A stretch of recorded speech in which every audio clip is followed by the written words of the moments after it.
할렐루야. 자, 우리 오늘 제목으로 보시면 바라고 견디기 제목으로 함께 은혜를 나누기를 원합니다. 미국의 어느 시립병원에서 있었던 일을 하나 소개를 할까 합니다. 그 병원은 낡은 이런 창고를 개조해가지고 만든 병원인데 거기에 2층이 있어요. 2층 특별병실에 중환자실이죠. 7명의 그 죽음을 앞둔 중환자들이 누워 있습니다. 창문 하나밖에 없어요. 창문 하나밖에 없으니까 창가 자리가 참 좋겠죠. 창가에 있는 자리에 짐이라는 결핵 말기 환자가 그렇게 누워 있는 자리였습니다. 그런데 언제가부턴가 이 짐이가 창밖에 보이는 그 경치를 그 다른 누워 있는 그 환자들한테 이렇게 매일같이 알려주는 거예요.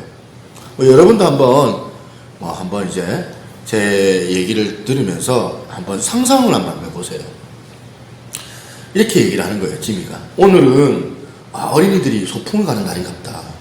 알록달록한 그런 색깔의 그 가방을 어깨에 맨 아이도 있고, 또 마치 즐거운 듯이 손에 돈가방을 흔들어 보이는 아이도 있네.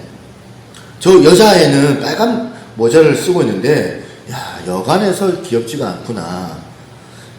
애들이 짝을 지어갖고 손을 잡고 걸어가면서 꽁충꽁충 뛰기도 하고 그런데 아마 선생님이 그러지 말라고 막 야단을 치는 모양이야. 아이고, 저 나비 한 마리가 지금 한 어린애 머리 위에 지금 춤을 추고 있구나. 이렇게 저는 이렇게 밖에 표현을 못하는데 아주 이야기를 제일 재밌게 잘했나 봐요. 생생하게 바깥 이야기를 알려주는 이 지미 이야기에 그 주변의 환자들이 뭔가 모르게 마음이 흐뭇해져 가지고 잠시나마 이제 아픔을 잊고 이렇게 얼굴에 미소가 지어 보입니다. 어쩌면 그 이야기가 꾸며낸 이야기인지도 모르겠다. 그렇게 의심하는 환자도 있었지만 매일같이 지미가 창가에서 그 창밖의 이야기를 계속 들려주는 거예요. 그러니까 이 환자들이 제일 행복했던 시간이 언제냐면 지미에게 그 창밖의 이야기를 듣는 그 시간. 어쩌면 이 환자들이 마지막이거든요. 다시는 병원 밖으로 나가지 못하는 환자들이거든요. 그러니까 이 바깥 이야기를 얼마나 이제 듣고 싶겠어요. 가장 즐거운 시간이었던 겁니다. 그리고 시간이 지나고 나서 추운 겨울이 이제 왔어요. 추운 겨울을 맞이하는 어느 날 아침에 이 지미의 침대가 비어져 있는 거예요. 그러자 그 옆에 있던 톰이라는 환자가 바락바락 소리를 지르면서 간호사를 부릅니다. 오늘부터는 내가 이 창가에 앉을 거니까 내 자리를 이 지미 자리로 옮겨주시오. 내 침대를. 사실 창문 밖 이 자리가 다음 자리가 있었거든요. 그 다음 자리가 있는데도 이렇게 우기면서 이 톰이 그 자리를 무시하고 막 그렇게 자기가 하겠다고 고집을 피우는 거예요. 워낙 그의 성품이 거칠었기 때문에 아무도 부딪히기 싫으니까 반대도 할 수 없고 할 수 없어서 이제 그냥 포기하는 거죠. 톰이 결국에는 창가로 이사를 했습니다. 그러면서 다른 환자들이 이렇게 말합니다. 나는 지미랑 달라. 지미처럼 창밖의 경치를 너희에게는 내가 절대로 알려주지 않겠다.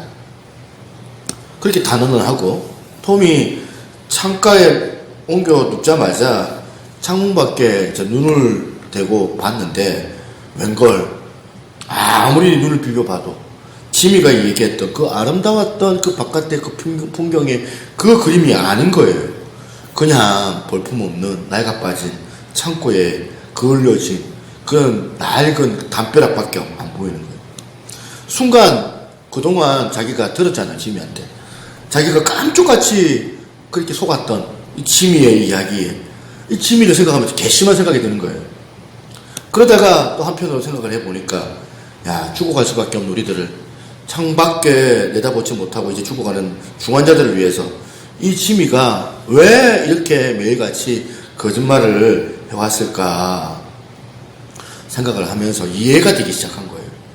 지미가 다른 환자들이 죽는 날까지도 삶 속에 그 희망을 잃어버리지 않고 또 삶에 대한 의지를 좀 가질 수 있도록 일부러 보이지도 않는 그 바깥 풍경을 자기가 아름답게 그렇게 꾸며대며 들려준 겁니다.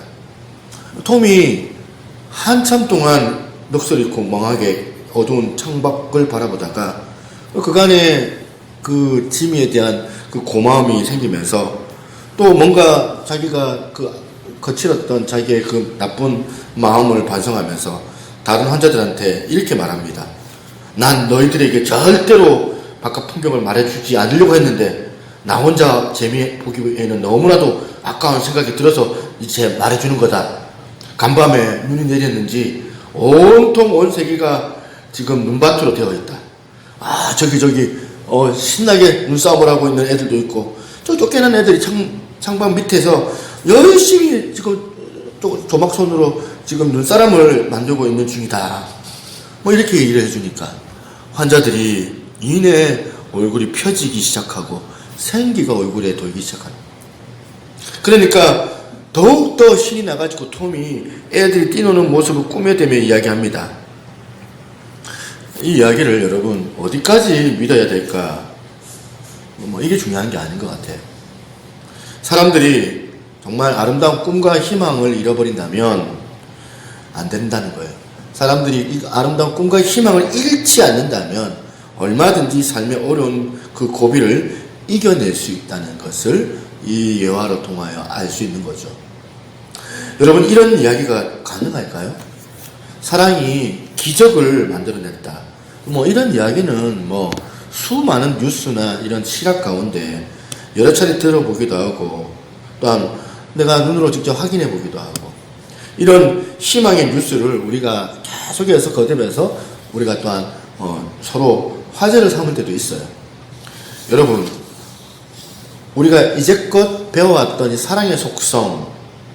이게 오늘 살펴볼 이 사랑의 속성도 마찬가지다. 7절 마지막 절을 한번 보세요. 하반절을 보시면 이런 말씀이 있습니다. 사랑은 모든 것을 바라며. 뭐 여기서 바란다는 것이 뭘까요? 바란다. 영어 성경을 보니까 이거 쉬운 영어예요. 호프 여러분 단어 아시죠? 호프 집할 때 호프 말고 희망을 위한 희망하다. 그래서 많은 분들이 이 부분을 이렇게 해석하는데 고난 중에서 연단 중에서 어려움 속에서 희망을 잃어버리지 않는 태도 이렇게 얘기를 해요. 사랑의 속성은 확실히 그렇습니다. 사랑은 모든 것을 바라는 게 있어요. 사랑은 바랄 수 없는 보면 절망 가운데 희망이 하나도 보이지 않는 그런 어떤 상황들 가운데서 희망의 끈을 부여주는 것이 뭐냐면 사랑이더라. 또 이런 이야기도 있습니다. 의과대학 어느 교수님이 강의 시간에 학생들한테 이런 이야기를 들려주고는 질문을 던진 거예요. 뭐 이럴 땐 너희들 어떻게 했으면 좋겠니? 이런 거예요. 이걸 물은 건데 내용이 이렇습니다. 상황이 이런 부부가 있는데 너희들 같으면 이 부부라면 어떻게 하면 좋겠냐.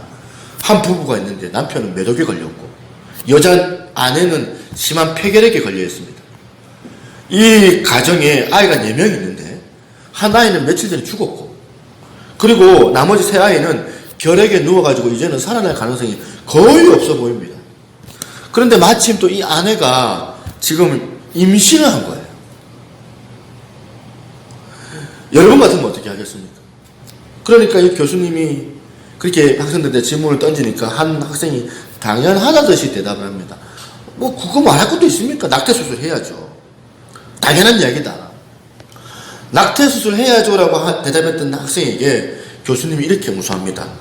방금 자네는 베토벤을 죽였다. 이 불행한 가정 가운데 5번째 태어난 그 아이가 그 위대한 선구자 베토벤이라니. 여러분 이 교수님이 이 제자들한테 지금 뭘 지금 메시지를 가지고 던져주고 싶은 것일까요? 그러니까 너무 현실을 눈으로만 그렇게 바라보지 말라는 거예요. 그리고 지금 내가 어떤 상황에 처해 있어 힘들고 아무리 어려운 상황이라 할지라도 역경에 놓여있는 그런 어떤 상황이라 할지라도 결코 희망을 포기해서는 안 된다. 그런 메시지를 지금 교수님이 지금 제자들한테 해주고 싶은 거예요. 이걸 보면서 오늘 본문을 다시 한번 떠올려 보세요. 사랑은 뭐라고요? 모든 것을 바라며요. 그리고 모든 것을 바라며라는 이 구절을 우리가 묵상하면서 우리 안에 아른아른 떠올려지는 그 인물 한 명이 분명히 있습니다. 그리고 그분이 가지고 있는 그 기준 하나가 생각이 납니다. 그분이 누구예요? 바로 우리 주님 예수 그리스도. 예수님의 기준을 여러분 한번 보세요. 예수님이 제자들을 뽑는 기준을 보면 이게 세상적인 기준으로는 절대로 이해가 안 돼요. 아주 비효율적이에요. 세상이 추구하는 이런 사랑은 에로스인데, 에로스적인 기준으로 보면 이 예수님의 기준은 정말 합당치가 않고 비효율적이에요. 이해가 안 가요. 어떤 측면에서 미친 짓이에요. 어떻게, 아니 그런 큰 인류의 이 구원이라는 이 놀라운 대업을 이룰 동역자를 뽑는데 가만히 보면 하나같이 시시하게 짝이 없는, 그 중에 문제가 가장 없는 사람이 딱 한 사람이 있었습니다. 가룟 유다. 그래서 그래도 이 가룟 유다는 그래도 제법 괜찮은 사람이라고 뽑은 거예요. 가룟 유다를. 이 가룟 유다 빼고는 다른 제자들은 한결같이 문제가 많았어요. 그런데 예수님께서 이 문제가 많은 이 현재의 눈으로는 볼 때 도대체 싹수가 보이지 않는 오합지졸 뽑아놓으시고는 그 중에 한 사람이었던 시몬에게 이런 말씀을 주시는데, 그 말씀을 잘 들어보면 예수님이 어떤 기준으로 이 제자를 뽑았는지를 알 수가 있어요. 마가복음 3장 16절에 보시니까 이 12를 세우셨으니 시몬에게는 뭐라고 해요? 베드로라는 이름을 더하셨고, 요한복음 1장에도 첫 대면하는 이 베드로에게 예수님이 이렇게 말씀하십니다. 데리고 예수께로 오니 예수께서 보시고 이르시되 네가 요한의 아들 시몬이니 장차 게바가 되리라. 게바는 번역하면 반석이라. 그게 베드로라는 거예요. 이게 반석이라는 거예요. 주님이 어떤 기준으로 이 12명을 뽑았습니까? 주님이 어떤 기준으로 이 시시한 12명을 뽑았을까요? 현재의 눈으로 보면은 시시하게 짝이 없는 인생, 가능성이 없는 인생, 그런 인생인데 주님께서 그들을 뽑으시고 제자로 삼아서 다듬어 나가시더라고요. 저는 오늘 에로스와 아가페를 극명하게 지금 대조해 볼 수가 있습니다. 여기서 복습, 여러분. 에로스는 어떤 사랑이라 했어요? 가치를 뭐 한다고요? 추구하는 사랑이 에로스다. 이미 가치 있는 존재를 추구하는 게 바로 에로스예요. 그렇다면 아가페는 뭐예요? 아가페는 가치를 부여하는 게 아가페 사랑이더라. 에로스는 가치를 추구하기 때문에 이미 지금 가치가 있는 존재에게만 관심이 있어요. 그러니까 베드로가 아니, 이 시몬이죠. 이 시몬이 그 당시 가치를 부여할 수 없는 그런 존재거든요. 마태나 요한이나 안드레나 누구를 끄집어내도 예수님의 그 관점에서 기준으로 보면, 예수님께서 원하시는 그런 어떤 기준으로 보면 사실은 현재의 상황을 보면 가치를 부여하기가 어려워요. 그러한 그들에게 예수님께서 현실적인 눈으로 바라보신 것이 아니라 이 제자들을 향하여서 억지로라도 가치를 부여하시고 하는데, 예수님의 초점이 어디 있습니까? 현재가 아니라 희망이에요. 희망. 모든 것을 바라며 미래에 있는 거예요. 미래. 니들이 지금은 시시하게 짝이 없는 인생이지만, 지금까지 자라서 한 번도 너희들이 인정받아 본 적이 없는 존재이지만, 다른 사람도 너희들을 인정하지 안 하지만 너 자신도 자기 자신에 대해서 자신이 없었고 인정을 못 해내고 있는 그런 인생이지만, 그러나 아가페 사랑으로 오늘 이 시간 너희들 내가 택하고 오늘 이 시간 너희들에게 내가 가치를 부여하겠다. 이 가치를 부여한 이상 너희들은 절대로 시시한 존재가 아니다. 이 메시지를 제자들에게 하십니다. 이 메시지가 제자들 선택하신 예수님의 선택 기준이었다는 거예요. 이게 여러분 부모님들의 모습 아니겠어요? 저는 요셉의 아버지 야곱을 생각하면서 감동되는 구절이 하나 있어요. 요셉이 아직 어리니까 그랬겠죠. 요셉은 14살밖에 안 됐으니까 애가 아직도 뭘 몰라가지고 촐랑거리면서 천방지축이에요. 자기가 꿈꾼 이야기를 막 떠벌리고 자랑하고 그게 좋은 것이냐 막 이야기하는데 내가 꿈을 꾸는데 밭에서 곡식단을 묶었더니 내 단에 일어서 가지고 당신들의 단들이 다 나한테 절하더이다. 형들이 그 소리 듣고 저거 미쳤나? 얼마나 듣기 싫어요. 자기 자랑만 막 일삼는 이 요셉을 보면서 미워 죽겠어요. 아빠한테 막 편애를 받아가지고 색동 저고리 옷 입고 막 기가 살아가지고 기고만장해가지고 지금 우리들한테 저렇게 지금 길이 날뛰냐? 저런다고 생각할 거 아닙니까? 하여튼 또 이 요셉이 또 다른 꿈을 꿨는데 이번에는 해와 달과 별들을 11별이 나와요. 하필 왜 하늘의 별이 수도 없이 많은데 하필 왜 11별일까? 그 11별이 제게 절하더이다 이 얘기하는데 무슨 뜻이에요? 해는 자기 아버지고 달은 자기 어머니고 11별은 결국에는 자기들인데 자기 형들인데 자기한테 절한대요. 하여튼 미운 짓을 골라가면서 한다고 막 미움이 막 몰려오는데 형들 마음에 얼마나 미움이 생깁니까? 그런데 여기서 주목하는 성경 구절이 뭡니까? 창세기 37장 11절입니다. 그의 형들은 시기하되 그 다음 그 아버지는 어떻게 합니까? 그의 말을 간직해 두었더라.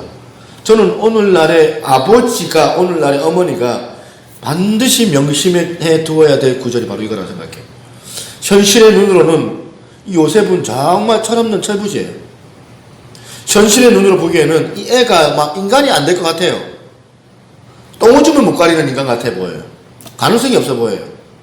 답답하기 그지없어. 걱정이 돼요.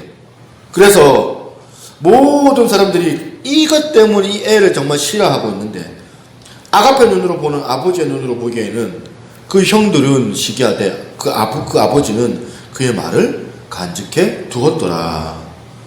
오늘 우리 부모님들이 반성을 해야 될 게 바로 이거 아니겠습니까? 우리가 우리 안에 하나님의 그 본성인 아가페 사랑이 우리 가운데 내재되어 있어야 되는데 얼마나 이 세상 가운데 만연된 에로스 사랑에 지금 부모들이 오염되어졌는지 마치 수은 중독이 되어진 것처럼 교회를 다녀도 교회 부모님들이 너무나도 많은 이 에로스적인 사랑이 곳곳에서 튀어나옵니다. 그래가지고 학교 다니는 자녀들 학교에서 하는 행태를 보면서 현재의 눈으로 보면서 에로스적인 눈으로 가치를 부여하기 어렵다고 생각을 해가지고 거기에 놀아나는 게 바로 우리 학교에서 말하는 대로 또한 학교 선생님들이 말해주는 대로 우리 부모들이 끌려가가지고 놀아나는 게 우리 부모들 모습. 여러분 날마다 여러분들이 자녀들한테 열받는 게 뭐예요? 자녀들한테 못 견디는 게 뭐예요? 그거 다 에로스 사랑 아닙니까? 오늘 이 시간 성령님께서 이 아가페 사랑은 없고 그 사랑이 변질되고 타락한 오염된 에로스 사랑을 가지고 그 사랑에 가득 찬 부모님들이 있다면 성령님께서 이 자리 가운데 우리 가운데 은혜 주셔가지고 정말 진실하게 하나님 앞에 회개할 수 있는 역사가 있기를 소망합니다. 여러분 안에 이 아가페 사랑이 교정되고 정말 놀라운 그 마음에 치유가 일어나기를 저는 바랍니다. 오늘 이 시간 이후 여러분도 야곱처럼 그렇게 자녀들을 마음에 간직해 두게 될 줄로 믿습니다. 다들 안 된다, 다들 시시하다 그렇게 얘기하는데 다들 얘는 문제가 있어도 안 됩니다 라고 얘기하는데 그 아버지는 그의 말을 간직해 두었더라는 겁니다. 이게 뭐예요? 희망이에요. 그런데 중요한 게 뭔지 아십니까? 아가페 사랑을 받은 사람의 혜택이에요. 아가페 사랑을 받은 사람의 혜택이 뭔지 아십니까? 아가페 사랑은 전염성이 강해요. 이 사랑을 경험한 사람들은 그런 아가페 사랑을 주는 그 사람의 속성을 그대로 전수받는다는 거예요. 그리고 전수해 준다는 거예요. 그래서 없던 희망도 생겨요. 여러분, 사람이 사랑을 받을 때 희망이 생기거든요. 여러분, 사랑을 받고 살면 없던 희망도 생겨지게 될 줄로 믿습니다. 없던 길이 뚫혀져요. 사랑을 받으면. 분명히 여기는 동굴인데 하나님의 아가페 사랑을 받고 났더니 모든 것을 바라며 그 동굴에 길이 나고 터널이 될 줄로 믿습니다. 저는 고린도전서 13장을 통하여서 사랑의 속성 15가지를 이제 점검하는 이 시점에서 다시 한번 바울의 태도를 한번 들여다봤어요. 사랑을 이야기하다가 지금 사랑의 이제 마지막 이야기를 하러 지금 7절로 가고 있잖아요. 그런데 점점점 미래를 꿈을 꾸는 바울의 모습이 나와요.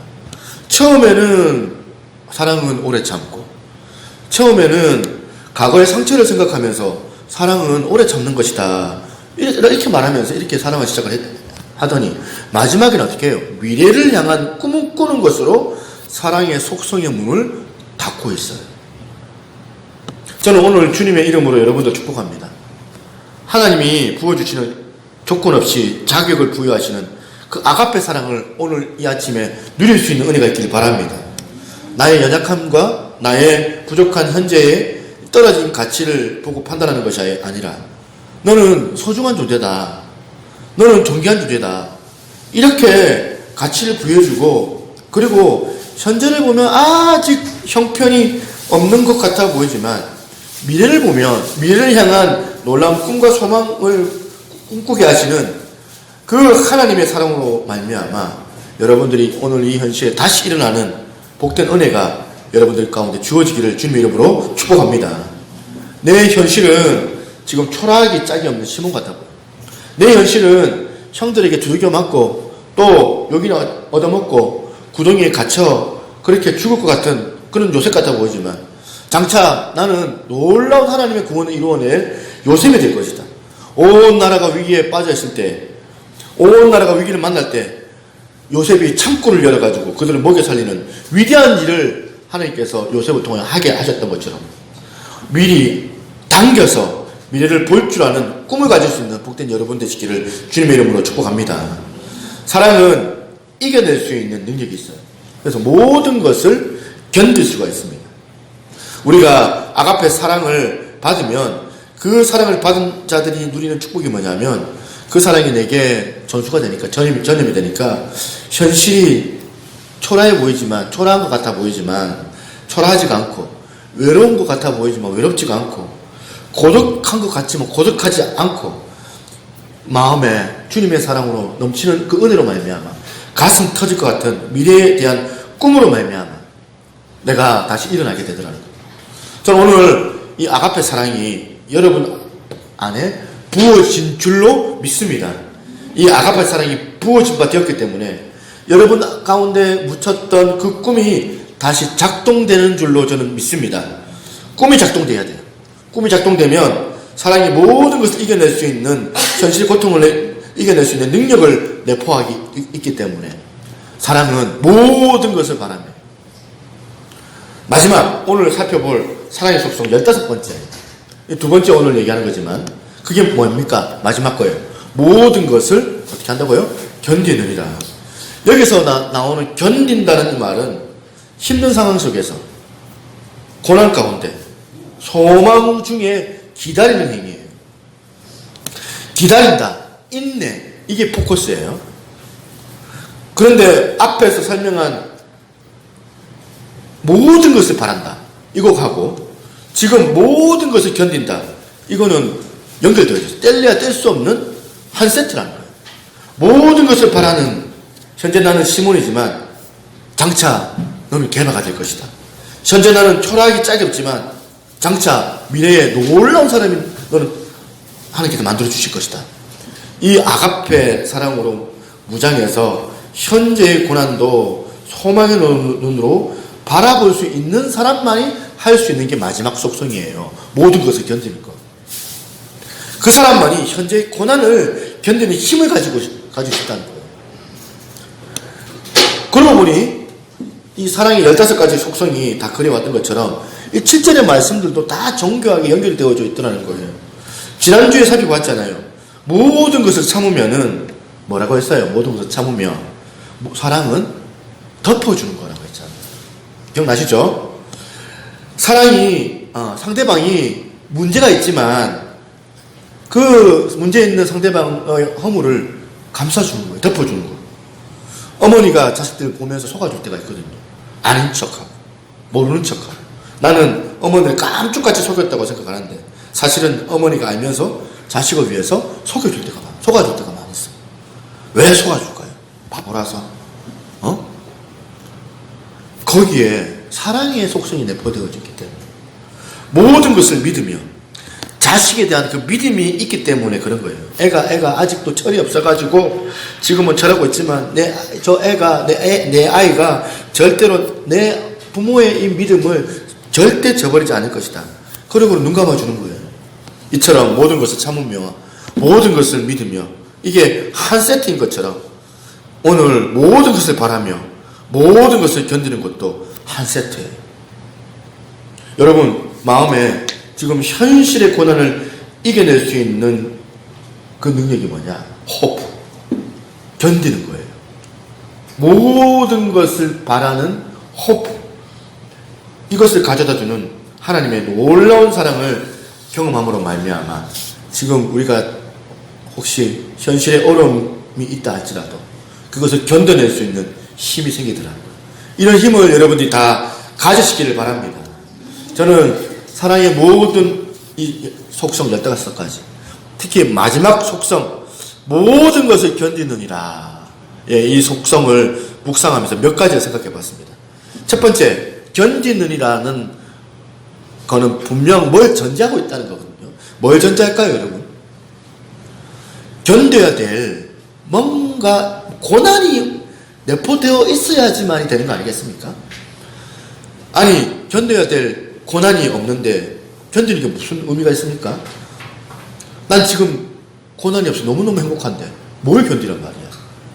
그러니까 여기서 모든 것을 견딘다는 것은 필연적으로 내포가 된 게 뭐냐면 고난이라는 거야. 고난. 세상 사랑인 이 에로스는 고난 이런 게 없어요.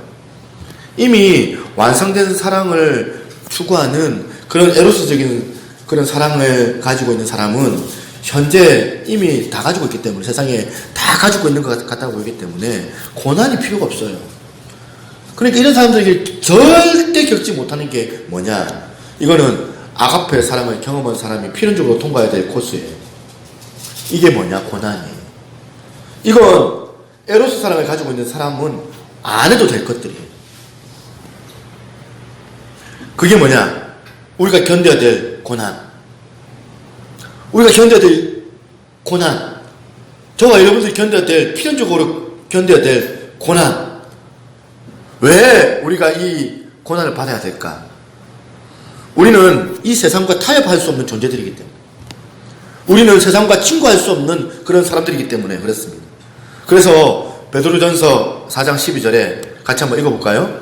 시작. 사랑하는 자들아, 너희를 연단하려고 오는 불시험을 이상한 일 당하는 것 같이 이상하게 여기지 말고. 오늘 이 말씀이 이 까닭없는 고통, 고난 중에 있는 여러분들에게 메시지가 되시기를 바랍니다. 복음대로 살다 보면, 말씀대로 살아가려고 애를 쓰다 보면 애매한 고난을 당할 때가 있어요. 애매한 고난을 당하는 분들에게 위로가 되는 말씀이 되기를 좀 바라요. 사는 게 여러분 어렵습니까? 복음대로 사는 게, 말씀대로 사는 게. 그러다가 남편한테 막 타박듣고, 보면 안 믿는, 믿음 없는 자녀한테 막 조롱당하고, 친구들한테 니 그렇게 살면 안 된다, 막 보면 옆에서 이상한 아이다면서 막 조롱당하고. 그런 것들을 이상하게 여기지 말라는 거예요. 혹시 복음대로 말씀을 지키며 살다가 당하는 고난 여러분 가운데 있습니까? 그건 이상한 게 아니라 당연한 거잖아요. 이상하게 여기지 말라는 거예요. 디모데후서 3장 12절, 무릇 그리스도 예수 안에서, 그다음 뭐라고 되어 있어요? 경건하게 살고자 하는 자는 어떻게 된다고요? 박해를 받으리라. 이 땅의 어려움이 여러분들 가운데 많이 있습니까? 복음 때문에 여러분들 어렵습니까? 이상하게 생각하지 마세요. 그래서 여기 사랑은 모든 것을 견디느니라의 첫 번째 교훈이 뭐냐? 하나님의 사랑을 받은 사람은 필연적으로 이 땅에서 치러야 될 대가 지불이 있다는 거예요. 고난. 그리고 두 번째 교훈이 뭐냐면 우리는 그 고난을 견뎌낼 수 있는 능력이 있다는 거예요. 뭐예요? 사랑이라는 능력이에요. 7절의 말씀이잖아요. 보여주는 희망의 메시지가 이거 아닙니까? 사랑은 모든 것을 견딘다. 사랑은 견디는 능력이래요. 원어적으로 보면 고난 가운데 이것들 견뎌내는 거예요. 어려움 가운데 견뎌내는 거예요. 그러니까 지금 현실이 막막하고 빠득빠득하고 너무 버거우세요? 그러면 여러분 어떻게 기도해요? 하나님 이 어려움을 물리쳐 주세요. 그렇게 기도하지 말고 이렇게 기도하라는 거예요. 이 어려움을 감당하고도 남는 하나님의 사랑을 나에게 경험케 하여 주옵소서. 이게 우리 첫 번째 기도 제목이에요. 하나님의 사랑을 나에게 달라. 하나님의 그 아가페 사랑을 내가 경험하게 달라. 그리고 세 번째 교훈이 뭐냐? 이거 참 중요한 겁니다. 견뎌내야 될 고난이 있다고 한다면, 두 번째 견뎌내야 될 능력이 바로 사랑이라고 말했다면, 세 번째 그 고난을 견뎌낼 수 있는데 그 고난을 견디게 하는 무기가 바로 기도라는 사실이에요. 로마서 12장 12절 보십시다. 소망 중에 즐거워하고 환난 중에 참으며, 그 다음 뭐라고 되어 있어요? 기도에 항상 힘쓰며. 지금 고린도전서 13장 7절 말씀 아닙니까? 환난 중에, 소망 중에 즐거워하며 모든 것을 바라며. 그죠? 환난 중에 참으며 뭐라 되어 있어요? 참으면 뭐예요? 모든 것을 견디며. 그리고 그 다음 뭐라 되어 있어요? 기도에 항상 힘쓰며. 사랑은 모든 것을 견딘다고 말했는데 그 견딘다는 힘이 뭐라고요? 기도라는 힘이라는 거예요. 시편 40편 1절을 보니까 같이 한번 읽어볼게요. 시작. 내가 여호와를 기다리고 기다렸더니 없어요? 네, 다시 한번 읽습니다. 시작. 내가 여호와를 기다리고 기다렸더니 귀를 기울이사 나의 부르짖음을 들으셨도다. 기다림이 뭐예요? 그냥 넉넉히 기다리는 게 아니에요. 기다림은 하나님께 부르짖는 기도예요.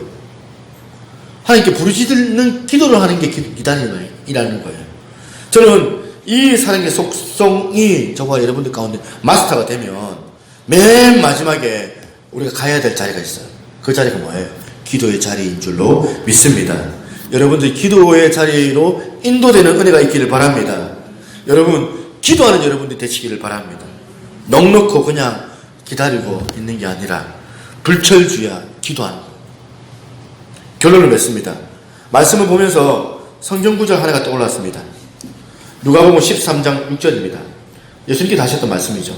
한 사람이 포도원에 무화과 나무를 심는 것이 있더니 와서 그 열매를 구하였으나 얻지 못한지라. 포도원 지기에게 이르되 내가 3년을 와서 이 무화과 나무에게 열매를 구하도 얻지 못하였으니 찍어버리라. 어찌 땅만 버리게 하느냐. 대답하여 이르되 주인이여 금년에도 그대로 두소서. 내가 두릅하고 거름을 줄이니 이후에 만일 열매를 내면 좋거니와 그렇지 않으면 찍어버리소서 하였다 하시니라. 오늘 설교의 모든 결론은 이겁니다. 현실의 눈으로 보면 실패, 현실의 눈으로 보면 3년 농사인데 열매를 얻지를 못한다. 3년이나 그렇게 씨를 뿌렸는데도. 그러니까 주인이 뭐라 해요? 열매 없으니까 찍어버려라. 그렇게 말해도 우리는 할 말이 없어요. 그 말이 맞아요. 내가 하나님께서 너 찍어버리겠다 말해도 할 말이 없어요. 우리 교회를 보세요. 하나님께서 이제 그만하자 찍어버려도 할 말이 없어요. 그런데 아가페 사랑을 가지신 주님이 이렇게 말씀하십니다. 금년에도 그대로 두소서. 오늘 저와 여러분들이 그 은혜로 지금 이 자리에 있는 줄로 믿습니다. 내 자신 돌아보면 초라하기 짝이 없고 열매를 맺기는커녕 아가페는 고사하고 에로스의 사랑을 가지고 상대방을 신랄하고 저울질하는 게 그게 우리 모습인데 하나님께서 보실 때 찍어버려도 나는 할 말이 없는데 주님이 간청합니다. 뭐라고 간청합니까? 금년에도 내버려 두소서. 이 은혜가 내 안에서 여러분 안에서 물결치며 자리 잡으면 그 사랑에 감격해서 우리가 기도의 자리로 무릎을 꿇게 될 줄로 믿습니다. 오늘 이 말씀 붙잡고 사랑 안에서 우리가 가하면서 이 찬양 같이 한번 불러봤으면 좋겠습니다.